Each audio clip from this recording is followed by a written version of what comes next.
साधु साधु।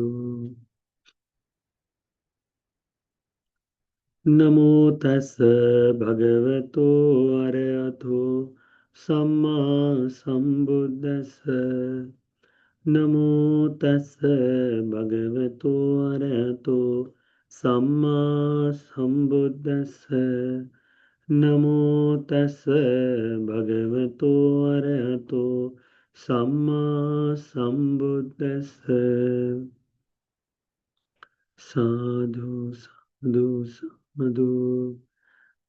पूजनीय कल्याण मित्र गुरुवंती जी को हमारा प्रणाम है। साधु साधु। तो श्रद्धावान उपासक उपासिकागण, आज हम लोग संयुक्त निकाय में से एक सूत्र का अभ्यास करेंगे। यह सूत्र ब्राह्मण संयुक्त में से आता है। ब्राह्मण संयुक्त का पहला सूत्र है धनंजानी सूत्र। कई बार ऐसा होता है कि अपने आप को बड़ा दिखाने के इसमें हम लोग कुछ अनचाहा या ऐसा कदम उठा लेते हैं कि जो कई बार हमारे लाभ के लिए भी होता है और कई बार हमारे अलाभ के लिए भी होता है ना। तो इस सूत्र में एक छोटा सा विस्तार है, उसको जानते हैं। एवं में सुतम, ऐसा मैंने सुना है कि एक समय भगवान बुद्ध जी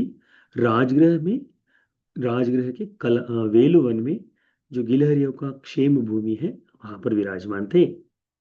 तब कोई भारद्वाज गोत्र की ब्राह्मणी जो है, भारद्वाज गोत्र के जो ब्राह्मण है धनंजय, उनकी जो पत्नी है, ब्राह्मण की जो पत्नी है, वह भगवान बुद्ध जी के प्रति, धम्म के प्रति और संघ के प्रति अभिप्रसन्न होती, बड़ी श्रद्धावान थी।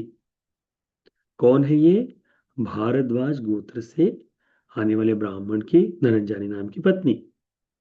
तब यह जो धनंजय ब्राह्मणी है, भारद्वाज गोत्रस्थ ब्राह्मणस, इन ब्राह्मण को, अपने पति को खाना खिला रही, भत्तंग उपसंहरंती, खाना जब परोस रही है तब उसका पैर लड़खड़ाया और वो गिरने को हुई, तो तत्काल उसके मुख से यह शब्द बाहर आए। कौन से? नमो तस् भगवतो अरहतो सम्मा संबुद्धस्स। नमो तस् भगवतो अरहतो सम्मा संबुद्धस्स। नमो तस् भगवतो अरहतो सम्मा संबुद्धस्स। तब जैसे ऐसा कई बार होता है, कई ठोकर लग जाए तो हम भगवान का नाम ले लेते हैं। तो यह उस समय की बात है कि श्रद्धा भगवान के प्रति है, तो भगवान का स्मरण कर लिया, भगवान बुद्ध जी के इस तरह से नाम ले लिया। एवं वुत्ते भारद्वाज गोत्र ब्राह्मण दानंजनी ब्राह्मणी एतद वोच। तत्काल ब्राह्मण ने क्रोधित होते हुए ब्राह्मणी को इस तरह से कहा, एवमेव पनाय वसलि यस्मिन् वा तस्मिन् वा तस्य मुंडकस्य समनस्य वर्णं भासते। हे वृषल महिला, ऐसे कैसे तुम यहाँ पर इस श्रमण के बारे में, दूसरे श्रमण के बारे में, इस शूद्र की तरह श्रमण की प्रशंसा कर रही हो? वृषल की तरह, शूद्र नहीं है वो, वृषल है, तो वृषल की तरह उनकी प्रशंसा कर रही हो। हाँ, इसके पीछे क्या कारण है? मैं जाकर इदाहंत्यास वसरित सस्त सप्तुनो वादंग आरोपेस्यामि। तो हे वृषल, रुक जाओ तुम, ये मैं जाकर तुम्हारे शास्ता के साथ वाद विवाद करता हूँ, ठीक है, उसे मैं पराजित कर देता हूँ, तब तुम्हें समझ में आएगा। तो ब्राह्मण का अहंकार उस समय भी उसी तरह से है ना, तो वह विवाद के लिए इच्छा करता है। तब ये ब्राह्मणी जो है, ये जो धनंजनी है, ये बड़ी ही समझदार है। वो कहती है, न क्वाहं तंग ब्राह्मण पश्यामि।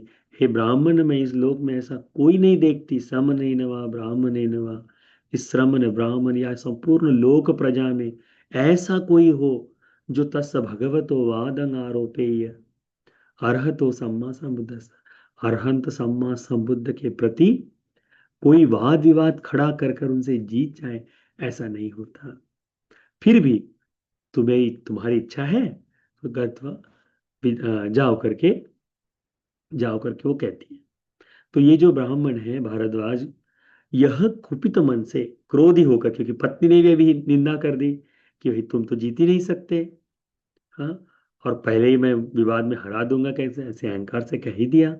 तो वह भगवान के पास जाते हैं और जाकर भगवान के साथ संबोधनीय कथा जो है कि कैसे है क्या है करके, आगंतुक की बातचीत करके एक और बैठ जाते हैं। और एक और बैठे ये ब्राह्मण भगवान को यह गाथा पूछते, कहते हैं, किंसु छेत्वा सुखं सेति किंसु छेत्वा न सोचति, किसस्सु एक धम्मस वदं रोचसी गोतमाति। भगवान को पूछते हैं कि भगवान, किसे त्यागने से सुखपूर्वक सुख मिलता है, किसे त्यागने से, किसे छोड़ देने से व्यक्ति पश्चाताप नहीं करता, कौन सा ऐसा एक धर्म है, कौन सा ऐसी एक हत्या है जो भगवान गौतम बुद्ध को रुचकर लगती है, उन्हें कल्पित है, कौन सी एक हत्या है। तब भगवान बुद्ध जी जवाब देते, कहते हैं, क्रोधं छेत्वा सुखं सेति। जब कोई व्यक्ति क्रोध को त्याग दे तो सुखपूर्वक सोता है। क्रोधं छेत्वा न सोचति। जो व्यक्ति क्रोध को त्याग दे उसे पश्चाताप नहीं होता, उसे बुरा नहीं लगता। हम कभी नहीं बोलते ना अपने, अच्छा तुमने गुस्से को त्याग दिया, मार देंगे करके, ऐसा बोलते हैं किसी को? नहीं। गुस्से को त्यागने के लिए बोलते, चलो गुस्सा छोड़ दो। अपने बच्चों को भी वही बताते हैं, है ना? कभी किसी के बारे में गुस्से को बढ़ाने के लिए हम कभी नहीं सोचते। तो क्रोध को त्यागने से पश्चाताप नहीं होता। क्रोधस्य विषमूलस्य मधुर मधुरगस्य ब्राह्मण। ये जो क्रोध नाम का विष मूल है, क्रोध क्या है? विष का मूल है। विष का मूल है, यानी जिस जहां पर विष धरा हुआ है, यही से सब कुछ फैलता है, पूरे शरीर में फैल जाएगा, सब कुछ विनाशित। परंतु दिखाई कैसे देता है? मधुर गगस, मधुर ऐसे पात्र में रखा हुआ है, मधुरता दिखाई देती है, परंतु स्वभाव क्या है उसका? विषमय है। ब्राह्मण, ये जो क्रोध है, दिखने में बड़ा अच्छा लगता है, अरे बदला ले लूंगा, ये सब कुछ कर लूंगा, ऐसा हो जाएगा, ये भिन्न भिन्न तरह से क्रोध का विस्तार, परंतु है क्या? विष है, विष ही है, और दिखने में बड़ा मधुर लगता है। भगवान कहते हैं, वधं अर्या पसंसन्ति तन्य छेत्वान सोचति। भगवान कहते हैं कि आर्यगण यह इस वध की प्रशंसा करते हैं, क्रोध के वध की प्रशंसा करते हैं। और यदि कोई इसे, इस क्रोध को त्याग दे तो वह उसे सोचता नहीं है, यानी चिंता नहीं करता, उसका पश्चाताप नहीं होता। यह बात इस ब्राह्मण के लिए अद्भुत थी। यह जो बात है भगवान ने जो कही, यह बात इस ब्राह्मण के लिए बड़ी अद्भुत थी। क्यों? घर से वाद विवाद करके मैं पराजय कर दूंगा, घर से क्रोध को लेकर निकला था, और भगवान के पास आकर भगवान क्रोध के बारे में इस तरह से वर्णन करते हैं, तो इसकी आंखें खुल जाती है। तत्काल कहता है, अभिकंतं भो गौतम, अभिकंतं भो गौतम। आश्चर्य है भगवान गौतम, अद्भुत है भगवान गौतम। भगवान गौतम जैसे कोई उल्टा हो उसे सीधा कर दिया जाए, कुछ छुपा हो उसे खोल दिया जाए, उसे विवृत कर दिया जाए, जो मार्ग भटका हो उसे मार्ग दिखा दिया जाए, अंधेरे में दीपक जला दे, कि उस दीपक की लौ से जिसकी आंखें हैं, जिस व्यक्ति की आंखें हैं, वह रूपों को देख पाए। भगवान, ऐसा कुछ अद्भुत आपने कर दिया है। भगवान, अनेक पर्याय से आपने धर्म को ही प्रकाशित किया है। भगवान, आज से मैं भगवान बुद्ध जी की शरण जाता हूँ। एसांग भंते भगवंतं गौतमं शरणं गच्छामि, धम्मं च भिक्खु संगं च। भगवान की शरण में जाता हूँ, धर्म की, भिक्खु संघ की शरण में जाता हूँ। लभे याहं भूतो गौतमस संति के पब्बजंग, लभे य उपसंपदंति। भगवान, आपके इस शासन में हमें प्रवज्ञा मिले उपसंपदा मिले करके वह याचना करता है। कितना अद्भुत होगा! उस व्यक्ति के संपूर्ण अस्तित्व को ही भगवान ने इन दो शब्दों में बदल दिया। क्रोध को त्यागना, क्रोध को छोड़ देना। सुख पाने के लिए क्रोध को त्याग दो। हिंसा भी करो तो किसकी? क्रोध को खत्म करने की हिंसा करो। यह ठीक है कहते हैं, परंतु वर्तमान में ऐसा दिखाई नहीं देता। क्रोध की हिंसा और भड़काने का काम किया जाता है ना? तो क्रोध को त्यागने की बात, यह बात उसको इतनी रुचकर लगी, इतनी अद्भुत लगी। संपूर्ण जीवन में केवल वाद विवाद, उसको कैसे परास्त कर दूं, कैसे उससे मुझे मिल पाएगा, इसी तरह का यह ब्राह्मण का विचार था। भारद्वाज गोत्र है, बड़ा गोत्र। ऐसी बातचीत, बुद्ध के एक शब्द से परिवर्तन, और तत्काल भगवान की शरण में जाकर, भगवान मुझे प्रवज्जा चाहिए, उपसंपदा चाहिए करके याचना करता है। और आश्चर्य देखिए, अलथ खो भारद्वाज गोत्र ब्राह्मणो भगवंतो संति के प्रवज्जन अलथ उपसंपदा। जल्द ही भगवान के सम्मुख उसे प्रवज्जा भी मिली, और कुछ ही समय में उसे उपसंपदा भी प्राप्त हुई।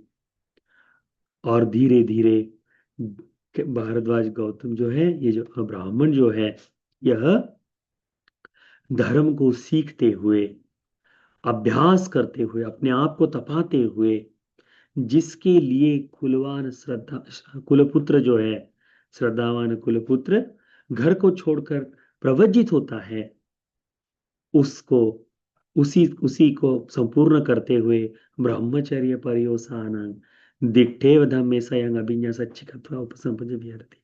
ब्रह्मचर्य का संपूर्णतः अंतिम छोर प्राप्त कर कर इसी जीवन में अभी के अभी अपनी आंखों के सामने धर्म का बोध कर कर विहरण करते रहे।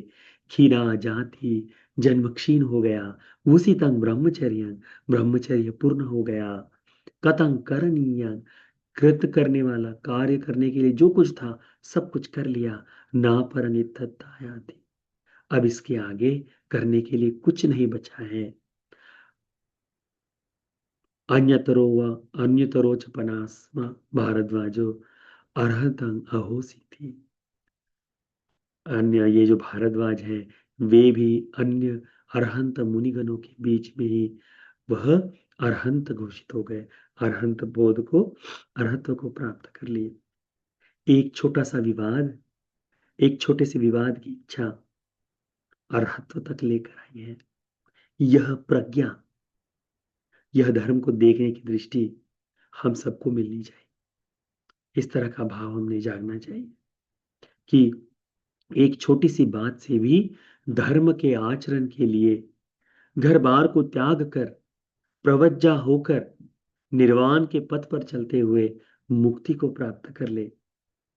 लाभ है ऐसे लोगों का जो चाहे विवाद की दृष्टि से भगवान के पास आए हो, परंतु धर्म को ही पूर्ण किया है, धर्म को ही पूर्ण किया है। इसीलिए यह जो धनंजय सूत्र जो है, आप सभी को तथागत के प्रति श्रद्धा को जगाने के लिए, पत्नी के कारण पति धर्म में आ गए, पत्नी के मुख से निकले हुए शब्द पति को इतना झंझोर दिए कि विवाद करते हुए स्वयं ही अरहत्व को बोध कर लिए। इतना सुंदर होगा वह जीवन। तो यह सूत्र आप सभी को धर्म के प्रति श्रद्धा जागने के लिए, चार आर्य सत्य के बोध के लिए उपकारी हो जाए। साधु साधु साधु।